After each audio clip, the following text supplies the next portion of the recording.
Vamos a ir al libro de Josué, capítulo 23, versículo 1 al 3, leeremos en el día de hoy y tomaremos como base estos versículos para lo que estaremos viendo de este libro de Josué. Recuerde que estamos estudiando, esta vendría a ser la lección número 12 y posiblemente tengamos una lección más el día sábado, si Dios así lo quiere, estaremos cerrando con el libro de Josué. Josué capítulo 23, versículo 1 al 3. Leo la palabra del Señor, lo hago en el nombre de nuestro Señor Jesucristo. Dice: aconteció muchos días después que Jehová diera reposo a Israel de todos sus enemigos alrededor, que Josué, siendo ya viejo y avanzado en años, llamó a todo Israel, a sus ancianos, sus príncipes, sus jueces y sus oficiales, y les dijo: yo ya soy viejo y avanzado en años, y vosotros habéis visto todo lo que Jehová vuestro Dios ha hecho con todas estas naciones por vuestra causa, porque Jehová vuestro Dios es quien ha peleado por vosotros. Oremos al Señor. Padre, en el nombre de Jesús, vamos ante tu presencia en esta hora, Señor, rogándote que tu Espíritu Santo nos guíe, nos dirija y que podamos, Señor, a través de esta palabra hoy ser bendecidos. Que nos guíe esta palabra, que nos dirija esta palabra, que nos enseñe esta palabra. Que podamos, Señor, al leer, al oír, al escuchar, al entender, Señor, podamos comprender totalmente lo que tú quieres decirnos. Señor, abre nuestra mente y corazón para poder de esta forma, Señor, recibir esta palabra hoy. En el nombre de Jesús te pedimos esa bendición tuya para la gloria de Dios. Amén y amén, Señor. Aleluya. Bien, vamos a hablar en el día de hoy como título, por supuesto, el último mensaje a los líderes de Israel. Último mensaje a los líderes de Israel. En este capítulo encontramos la exhortación de Josué antes de su muerte y comienza con el último mensaje que Josué les entregó a los líderes de Israel. Este es el primero de los dos mensajes que él entregó antes de morir. La despedida, por supuesto, a los israelitas. El primero entonces estuvo dirigido a los líderes y el segundo estuvo dirigido al pueblo, a todo el pueblo. En este capítulo su mensaje recomendaba una cuidadosa observancia de la palabra de Dios. Josué le dice a todo el pueblo que lo que más tenían que hacer era observar y hacer la palabra de Dios. 3 veces los llamó a la obediencia. En cada ocasión Josué les recordó lo que Dios les había dicho y también les había hecho, o lo que Dios había hecho por ellos, y asimismo los instó a mantenerse fieles. O sea, Josué les hizo ver todo el bien que Dios había hecho con el pueblo de Israel, y ante esa realidad entonces todos estos líderes debían obedecer a Dios. En verdad, habló desde su lecho de muerte. Ya estaba a punto de partir Josué cuando dio estas palabras a los líderes y también al pueblo. Y esto es algo que había llegado a ser una costumbre en el Antiguo Testamento. Recordemos que cada hombre de Dios ya al estar a punto de partir siempre reunía a los suyos para poder darles las últimas palabras. Lo tenemos en el caso de Jacob, cuando reunió a sus 12 hijos y pronunció profecías con respecto a cada uno de ellos antes de morir. Mucho después en la historia, Moisés reunió a las 12 tribus para darle las últimas palabras antes de subir al monte Nebo para morir.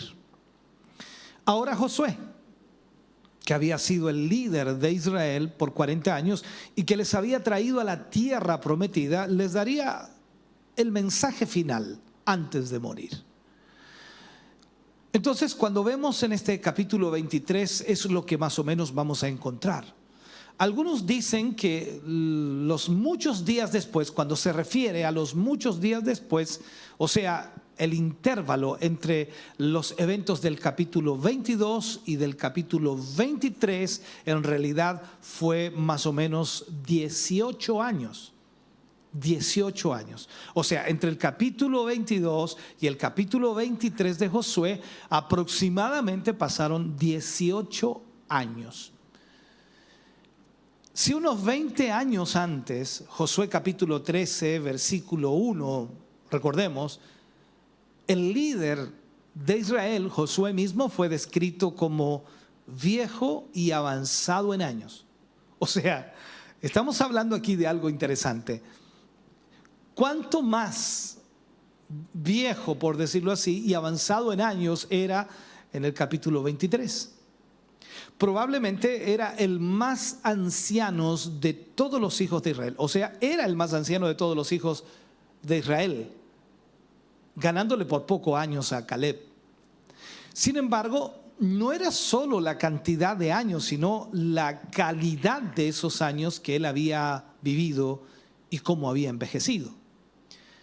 El arduo trabajo que él había tenido, y lo puedo decir así, el arduo trabajo de un líder en los tiempos normales, es tremendo.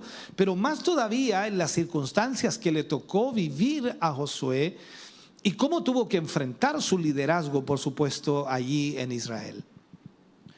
Como líder, por muchos de esos años, él desempeñó con abnegación su responsabilidad. Cuidó de Israel, cuidó de la dirección del pueblo, cuidó de que el pueblo hiciera la voluntad de Dios en todo momento. Y esa precisamente es la clase de servicio que Dios todavía busca hasta este tiempo. Observemos entonces que Josué llamó y reunió a los israelitas y él les dijo, estoy listo para retirarme, soy anciano y tengo unas palabras finales para vosotros. Y él les enfoca, habéis visto lo que Dios ha hecho por vosotros. O sea, les recalca lo maravilloso que Dios ha sido para con ellos. Josué en realidad dijo lo que el apóstol Pablo diría muchos años después, mucho antes de su final o el final de su vida. Recordemos en Filipenses capítulo 1 versículo 6 dice, estando persuadido de esto, que el que comenzó en vosotros la buena obra, la perfeccionará hasta el día de Jesucristo. Ahí vemos entonces que en este sentido vemos que Pablo también dijo estas mismas palabras. Josué se encontraba al final de su vida y como un padre deseaba dejar el tesoro de la sabiduría, ese tesoro que había acumulado por años para sus seguidores. Recordemos también, como lo dijimos anteriormente, Josué era el más anciano de todo Israel. Recordemos que solo Josué y Caleb entraron a la tierra prometida de los que habían salido de Egipto. Por lo tanto, eran los más ancianos de Israel. Israel debía ser una bendición para todos los pueblos que le rodeaban. Pero a causa de que estos pueblos habían resistido a Israel como de alguna manera tratando de que Israel no conquistara toda la tierra, lo resistieron como enviado de Dios en el sentido de que no permitieron que Israel, en otras palabras, cumpliera con el propósito de Dios. Entonces, estos enemigos no querían reconocer que Israel estaba siendo enviado por Dios. En los versículos 1 al 13 se encuentra la palabra Jehová 13 veces, increíblemente. En esto Josué quería hacer hincapié que Jehová era Señor o dueño absolutamente de todo, pero que al mismo tiempo era un Dios personal. Él era su Dios y no de otras gentes de alrededor, sino era su Dios, el Dios de Israel. Josué quería hacerles comprender que él era el dueño, que Dios era el dueño de Israel, que Dios era la cabeza de Israel, que Dios era el líder de Israel. Entonces era a él a quien debían servir, a quien debían buscar para protección, para amor. O sea, Dios era el que guiaba. Cuando leemos en Josué capítulo 23, versículo 4 al 6, dice: he aquí os he repartido por suerte en herencia para vuestras tribus estas naciones, así las destruidas como las que quedan, desde el Jordán hasta el mar grande, hacia donde se pone el sol. Y Jehová vuestro Dios las echará de delante de vosotros y las arrojará de vuestra presencia, y vosotros poseeréis sus tierras, como Jehová vuestro Dios os ha dicho. Esforzaos pues, esforzaos mucho en guardar y hacer todo lo que está escrito en el libro de la ley de Moisés, sin apartaros de ello ni a diestra ni a siniestra. Josué lo que hace aquí es recordarles del trabajo primero que él mismo había hecho, y que los hijos de Israel fueron instrumentos en las manos de Dios para castigar a los cananeos cuya maldad había llegado al colmo. Ese líder también fue instrumento para supervisar la división de la tierra, lo que a las alturas, por supuesto, del capítulo 23 ya se había hecho. Todo había sido ya repartido. Entonces Josué les aseguró del trabajo que Dios haría ahora, lo que continuaría haciendo como en todas las demás situaciones. Sería Jehová quien mediante su plan, mediante su poder, los daría o les daría la posesión de su tierra. O sea, Dios seguiría con ellos, dándoles la fuerza para conquistar todos los otros territorios que aún faltaban de la tierra de Canaán. Cada tribu tendría que hacer el esfuerzo, primero, de eliminar al enemigo, pero lo lograría única y exclusivamente confiando en el poder de Dios. El éxito dependía de la preparación espiritual de Israel, de su conexión con Dios, de su comunión con Dios. Esa es la realidad. Es decir, su éxito en el futuro, hermano querido, dependía de eso. Todos estos puntos tienen que ver directamente con la relación con Jehová que Israel tuviera. Es decir, su éxito en el futuro dependía en gran parte de su estado o preparación espiritual. Es significante notar aquí que tal preparación o tal obediencia a Jehová, a Dios, era exactamente la clave para que Josué tuviera éxito.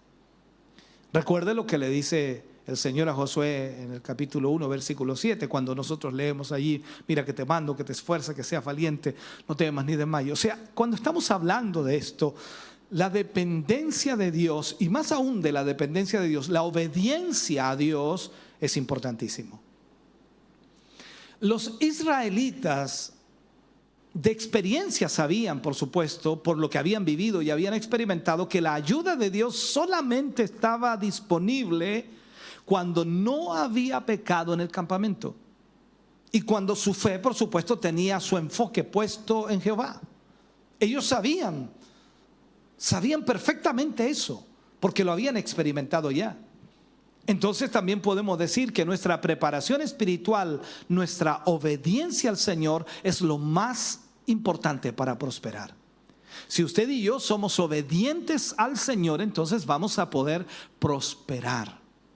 Miremos lo que dice Josué capítulo 23, versículos 7 y 8. Dice: para que no os mezcléis con estas naciones que han quedado con vosotros, ni hagáis mención, dice, ni juréis por el nombre de sus dioses, ni los sirváis, ni os inclinéis a ellos, mas a Jehová vuestro Dios seguiréis, como habéis hecho hasta hoy. Josué estaba muriendo, Josué estaba ya en sus últimos días. Así que llama a todos los líderes de la nación para darles sus palabras finales de aliento y también de instrucción. Todo su mensaje puede ser resumido en este versículo: mas a Jehová vuestro Dios seguiréis. Ese es el punto. Josué había sido un ejemplo viviente para, por supuesto, todo el pueblo, porque Josué había experimentado en su propia vida ser fiel a Dios. Esas palabras Josué las había vivido y quería que ese fuera el legado para todo Israel. O sea, Israel debía vivir como él había vivido para el Señor. Ahora, ¿por qué cosa quiere ser usted recordado? Porque vemos a Josué que quiere ser recordado por este legado de servir a Dios, de ser fiel a Dios. Ahora, ¿por qué cosas quiere usted ser recordado? ¿Qué quiere o qué desea transmitir a sus hijos y a sus amigos? Usted no puede dejarles nada mejor que la recomendación de seguir al Señor. Pero seguir al Señor significa obedecer a Dios absolutamente en todo. Lo primero que les dice Josué al pueblo de Israel es para que no os mezcléis, para que no os mezcléis. Literalmente, para no entrar a estas naciones. O sea, para no ser parte de estas naciones. Aunque viviesen entre esas naciones, los israelitas no debían relacionarse con ellos. Cualquier asociación, entendamos esto, por inocente que pudiese parecer, por muy loable, por de muy buena voluntad que pudiera ser, podría llevar a relaciones más íntimas, las cuales lamentablemente podrían finalmente alejarles de Dios. Hasta el día de hoy rige una prohibición similar. En el Nuevo Testamento, Pablo habla en 2 de Corintios capítulo 6, versículo 14, dice: no os unáis en yugo desigual con los incrédulos.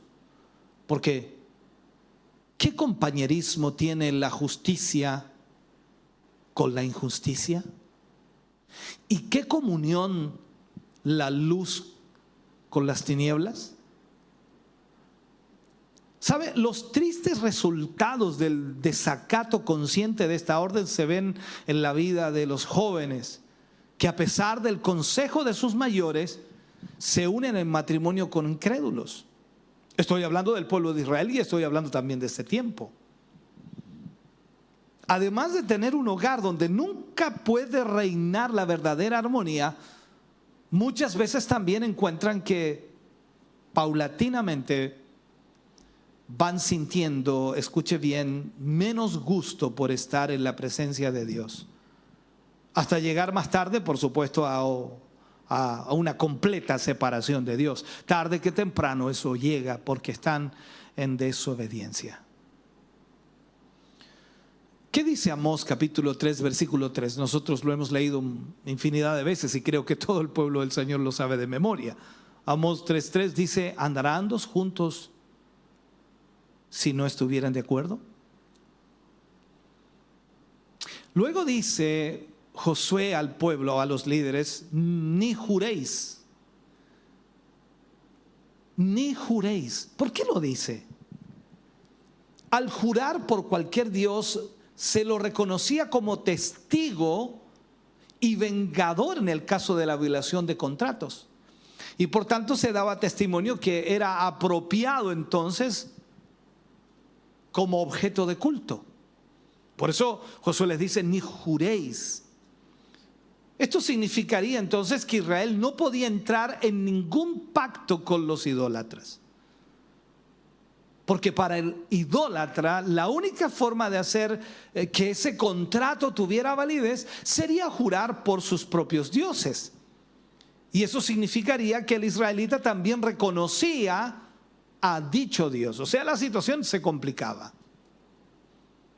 No hay duda, hermano querido, que estamos viviendo tiempos difíciles, tiempos muy, muy difíciles. Cuando miramos la Escritura y vemos a Israel, el gran peligro de cruzar el Jordán, de hacer frente a un enemigo en tierra extraña, de enfrentarse incluso con lo desconocido por todas partes, y más aún sentir temor ante todas las situaciones. Todo esto había mantenido a Israel espiritualmente cerca de Dios. Todos estos problemas o estos temores habían mantenido a Israel cerca de Dios. ¿Me está escuchando?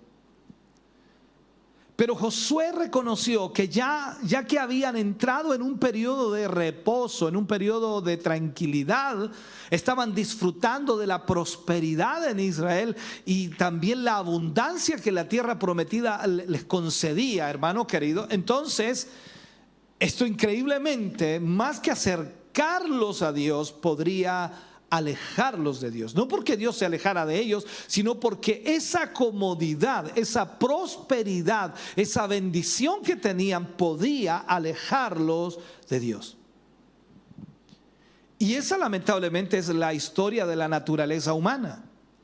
Nunca ha cambiado la naturaleza humana, sigue siendo de la misma manera, reacciona de la misma forma. Por tal motivo, entonces, Josué les estimuló a ser conscientes de su responsabilidad. En realidad, les estaba diciendo lo siguiente: Dios ha hecho obras maravillosas con ustedes, lo ha hecho a favor vuestro. Ahora ustedes deben permanecer espiritualmente cerca de Él y obedecerle. Y si lo hacen así, Dios va a continuar bendiciéndoles. O sea, las bendiciones de Dios van a continuar sobre su vida si lo hacen de esa manera. Luego, Josué les advierte qué ocurriría si se alejan de Dios. ¿Qué pasaría si ellos se alejan de Dios? ¿Sabe usted que el mayor peligro que en cualquier pueblo de la tierra puede pasar no son los momentos graves de peligros o de sufrimientos? No son esos momentos difíciles o conflictivos en la vida del ser humano, sino las épocas de paz y de prosperidad. Allí está el peligro más grande para los seres humanos. Y ese es precisamente el peligro que existe cuando llegamos al punto en que nos sentimos cómodos, en que nos sentimos disfrutando de la prosperidad y de la abundancia que tenemos o que hemos logrado. Pareciera que ya no necesitamos a Dios y comenzamos a alejarnos de Él. Entonces, cuando se viven en épocas de relativa prosperidad, los seres humanos comienzan a cometer lamentablemente errores y se concentran en los factores materiales. Ponen su mirada en el crecimiento, en el esfuerzo realizado para vivir con una calidad de vida aceptable o mucho mejor de lo que antes era, y entrar, por supuesto, y disfrutar lo más posible de los bienes que se adquieren. En una situación así parece que la imagen de Dios y de las realidades del mundo espiritual se van desvaneciendo poco a poco, porque ya pareciera que no necesitamos a Dios, hemos prosperado, hemos sido bendecidos, estamos muy bien, Dios nos ha bendecido, pero nos alejamos de Él. Entonces desaparece Dios del centro de atención de las personas. En otro gran grupo de seres humanos, una gran cantidad, un alto porcentaje, consideran la idea de Dios como completamente ajena a las inquietudes del hombre contemporáneo. Lo dejan de lado. Pero ese no es el Dios de la Biblia. El Dios que nosotros conocemos, el Dios que nosotros amamos, al Dios que nosotros servimos, dice que ese Dios amó al mundo e hizo los medios para rescatar al ser humano, para restaurarlo en su comunión con Dios, restaurar primero su dignidad original, y por ello envió a Jesucristo a morir en la cruz para rescatarnos, para que todos los que vieran en el pecado que estaban viviendo, en la condición de rebelión y de maldad, al creer en aquel Salvador que resucitó de los muertos, recibiesen la salvación recibiesen la liberación de las fuerzas destructivas del pecado y la maldad humana. O sea, Dios hizo esto por nosotros a través de Jesucristo. De esa manera, Dios ha provisto, hermano querido, el medio para iniciar una relación directa y personal con todo aquel que acepte la obra que por su gracia, por supuesto, nuestro Señor Jesucristo ha hecho en la cruz del Calvario.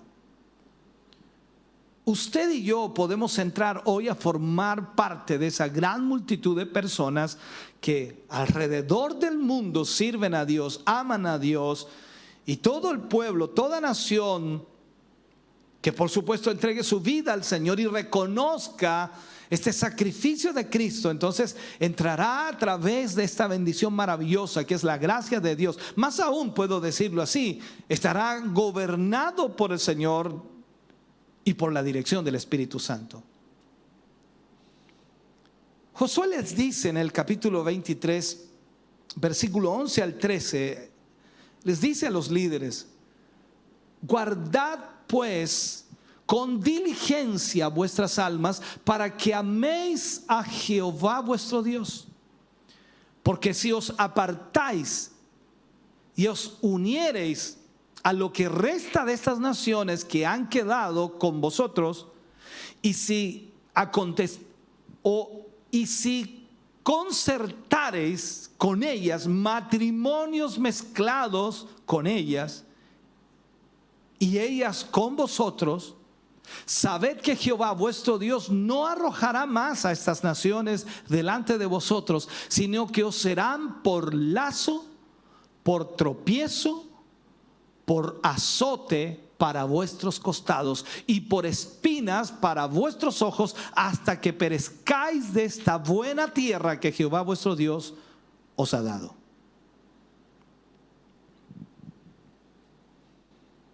¿Qué hace Josué aquí? Josué plantea lo que la palabra de Dios enseña, y al mismo tiempo él conoce la debilidad de la nación, conoce la debilidad del pueblo. Entonces, antes de morir, él reúne al pueblo y les dio mandamiento para ayudarlos en cuestiones donde era más probable que ellos fallaran. Es como decir: a estos ya los conozco, ya yo sé cuál es el problema en ellos. Entonces él les marca 3 cosas: seguir sin desviación todas las instrucciones que el libro de la ley de Moisés dice. Luego les dice: no se asocien con las naciones paganas ni adoren sus ídolos. Y tercero, no permitir matrimonios con las naciones paganas. Estas tentaciones se encontraban juntamente o justamente a su alrededor. Estaban allí alrededor de ellos, porque recuerden que ellos no conquistaron toda la tierra de Canaán. Quedaron muchos pueblos allí, a pesar de que conquistaron en sí la tierra de Canaán, pero no por completo. ¿Sabe usted que nuestras relaciones con las demás personas pueden ser tentaciones también para nosotros? Todo depende con quién se relacione. Tal como lo decía hace poco rato atrás: ¿andarán 2 juntos si no estuvieran de acuerdo? Esto parece como que nosotros no debemos juntarnos con nadie. No estoy diciendo eso. Tú puedes predicarle el evangelio a todas las personas, pero cuando haces amistad con alguien, debes saber si están de acuerdo o no. Es de sabios, hermano querido, identificar los puntos débiles de nuestras vidas antes de ceder. Entonces, cuando identificamos esos puntos débiles, podemos desarrollar estrategias para vencer los obstáculos que vienen a nuestra vida, y que esos obstáculos no nos venzan a nosotros. La advertencia que Josué les hace aquí es clara y tremendamente severa. Si los hijos de Israel no amaban a Dios ni le obedecían, su juicio caería sobre ellos, porque estarían en desobediencia. Esa era la verdad central. Y el tema del mensaje de Josué al pueblo de Israel era clarísimo. Cuando leemos el versículo 14 del capítulo 23 de Josué, él habla allí. Dice, y he aquí que yo estoy para entrar hoy por el camino de toda la tierra. Reconoced pues con todo vuestro corazón y con toda vuestra alma que no ha faltado una palabra de todas las buenas palabras que Jehová vuestro Dios había dicho de vosotros. Todas os han acontecido, no ha faltado ninguna de ellas. O sea, ¿qué hace Josué aquí? Josué necesita que cada hombre se pruebe profundamente y vea si hay alguna vez en sus vidas, si alguna vez remotamente en sus vidas en las que puedan acusar con certeza a Dios de infidelidad, que puedan acusar a Dios que les falló o que les dañó intencionalmente y que en otras palabras Dios no cumplió lo que él había dicho. Es lo mismo para nosotros. Si nosotros analizamos y decimos, Señor, tú me fallaste, fuiste infiel. Él nunca ha sido infiel. ¿Y por qué vivimos esto? Por muchas razones. Es triste que muchas personas no se percaten de las bendiciones que han recibido. No toman en cuenta lo que han recibido de parte de Dios. Al parecer, es más fácil quejarse de lo que no tenemos o de lo que no hemos recibido que dar gracias por lo que ya tenemos. Veamos Josué capítulo 23 versículo 15 al 16. Dice, pero así como ha venido sobre vosotros toda palabra buena que Jehová vuestro Dios os ha dicho, también traerá Jehová sobre vosotros toda palabra mala, hasta destruiros de sobre la buena tierra que Jehová vuestro Dios os ha dado. Si traspasareis el pacto de Jehová vuestro Dios que Él os ha mandado, yendo y honrando a dioses ajenos e inclinándoos a ellos, entonces la ira de Jehová se encenderá contra vosotros y pereceréis prontamente de esta buena tierra que Él os ha dado. Me llama mucho la atención a mí que cada vez que Josué decía algo, él decía de esta buena tierra que Jehová os ha dado. ¿Por qué? Porque sencillamente era buena tierra. Y los israelitas deberían dar gracias a Dios que Dios les dio esa buena tierra. Y no necesitaban más, en otras palabras, en el sentido de que no necesitaban ninguna otra cosa, porque Dios les daba absolutamente todo. Debemos entender que la gracia de Dios siempre ha estado en tensión con la aplicación estricta de la justicia. O sea, la gracia de Dios se manifiesta sobre nosotros cuando nosotros estamos en la justicia de Dios. La necesidad de Dios es ser un juez justo, y es justo. Él nunca es injusto, pero nosotros a veces lo acusamos de ser injusto. Entonces, esta profecía escalofriante de Josué sobre el pueblo de Israel, porque es fuerte lo que les dice, que si ellos se apartan, el juicio de Dios vendrá sobre ellos. Está dándoles una profecía acerca de las consecuencias de permitir, primero, matrimonios con las naciones cananeas, cuya situación se cumplió tiempo después, lamentablemente. Hay muchas historias en el libro de Jueces que demuestran lo que Israel tuvo que sufrir por no seguir a Dios. No lo hizo con todo el corazón y eso trajo consecuencias. Dios le mostró a Israel un amor supremo, un amor profundo, una tremenda paciencia, una paciencia extraordinaria, tal como lo hace con los creyentes de hoy, tal como lo hace conmigo, lo hace con usted.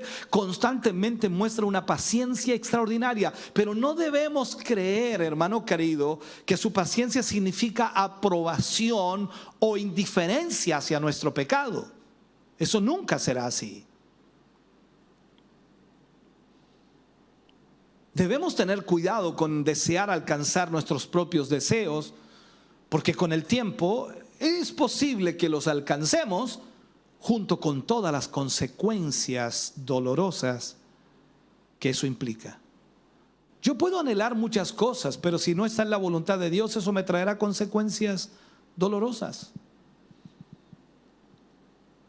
No le vas a torcer la mano a Dios. Nadie le torcerá la mano a Dios. Nadie podrá torcerle la mano a Dios. Dios ha establecido una norma, Dios ha establecido una forma, una manera, y nadie le torcerá la mano a Dios. Por lo tanto, no puedes pensar que si vas a hacer algo porque es bueno a tu criterio, pensarás que es bueno para Dios. No puedes hacerlo. Déjame terminar con este tema, con algunas preguntas que creo importantes. ¿Ha sido fiel Dios con nosotros?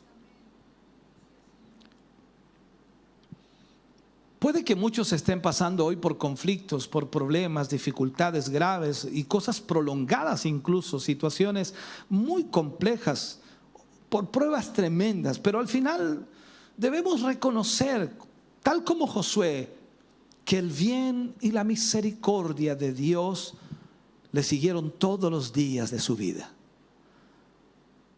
Josué manifiesta las consecuencias fatales de echar pie atrás.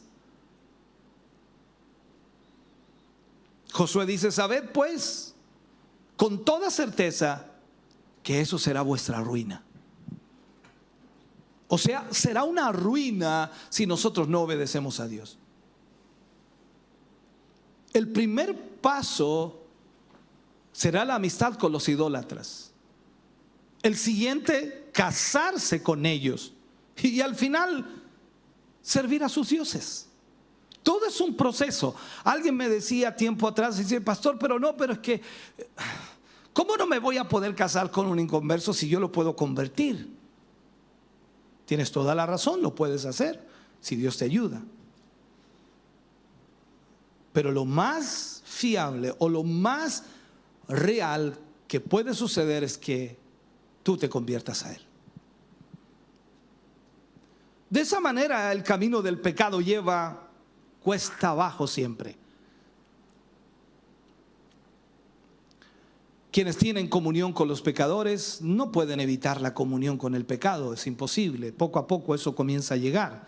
Llegará el día en que aquellos que han sido referentes en nuestra vida, ya sea porque mueran o simplemente dejen de serlo, provocarán que nosotros tengamos que empezar a andar solos en nuestra vida, sin nadie que nos lleve de la mano, sin nadie que nos diga qué hacer o qué decir. En este momento creo que las palabras pronunciadas por Josué son un buen consejo para vivir. El pueblo tenía que empezar a caminar solo, y sin duda el mejor consejo que podía darle era seguir los mandatos de Dios sin mezclarse con otros pueblos. Este es un gran consejo para el cristianismo. Hoy en día necesitamos este tipo de consejo. La presión exterior es mucha hoy día. La sociedad nos envuelve, la sociedad nos presiona y trata de encaminarnos hacia su verdad. Y todo lo que sea leer la Biblia, amarla, vivirla, producirá en nosotros desviaciones en el camino que andemos si no lo hacemos como Dios quiere. O sea, si nosotros no nos encaminamos en la verdad de la palabra, tarde que temprano esta presión del mundo nos desviará y comenzaremos a hacer lo que no debemos hacer. Nos llevará a mezclarnos, a participar de aquellas cosas que producen rechazo por parte de Dios, y lo veremos como totalmente normal. Entonces es el momento de caminar solos, de demostrar madurez, de seguir los preceptos de la Biblia, de la palabra de Dios. Tú que me oyes ahora mismo por televisión, es tiempo de caminar solo. Cuando venías a la iglesia, te reunías con los hermanos, te ibas contento porque eso te daba fuerza, te daba ánimo. ¡Oh, qué bueno que estar juntos los hermanos, juntos en armonía! Pero ahora estás solo. Pero Dios está allí, y tú tienes que seguir obedeciendo a Dios. Tienes que tener en cuenta la motivación. Esa motivación debiera ser cumplir simplemente los preceptos, los mandamientos de Dios, la voluntad de Dios. Porque ahí va a estar el amor de Dios siempre, incondicional para ti y para mí. ¿Qué podemos hacer para proteger nuestros corazones o nuestras mentes de cosas que no agradan al Señor? ¿Qué podemos hacer? La Escritura dice por allí que rechacemos lo malo y retengamos lo bueno. Pero ¿cómo hacemos eso? ¿Cómo sabemos definir nosotros lo que es bueno y lo que es malo? Si estamos dándole cabida a algo malo en nuestra vida, ¿cómo sabemos definirlo si es malo o no? Porque hay muchas personas que me dicen, no, yo lo encuentro bueno, yo no lo encuentro malo. Y los criterios son diferentes en cada persona, ¿te has dado cuenta? ¿Estamos realmente rogando por la ayuda de Dios en nuestra vida para arreglar nuestra vida? ¿Amamos a Dios con todo nuestro corazón y mente?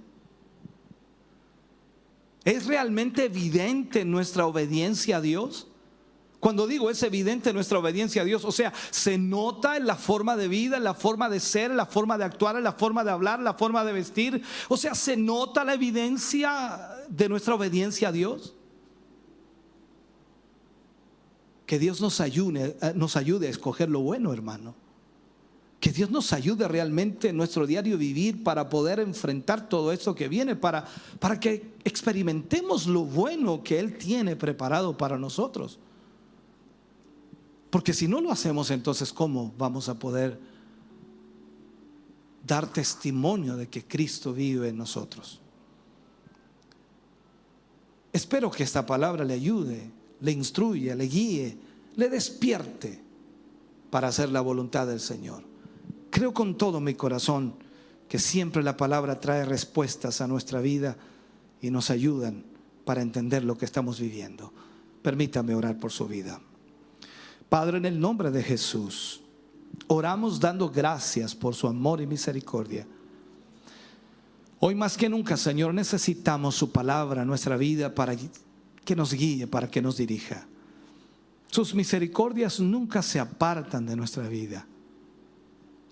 Mientras nosotros, Señor, seamos fieles, le sirvamos, le adoremos y le amemos con todo nuestro corazón, sin duda su presencia, amor y misericordia estarán sobre nosotros. Gracias, mi Dios, por esta palabra. Y yo ruego y espero, Señor, que esta palabra pueda bendecir muchas vidas. En el nombre de Jesús. Amén y amén, Señor. Canta el grupo.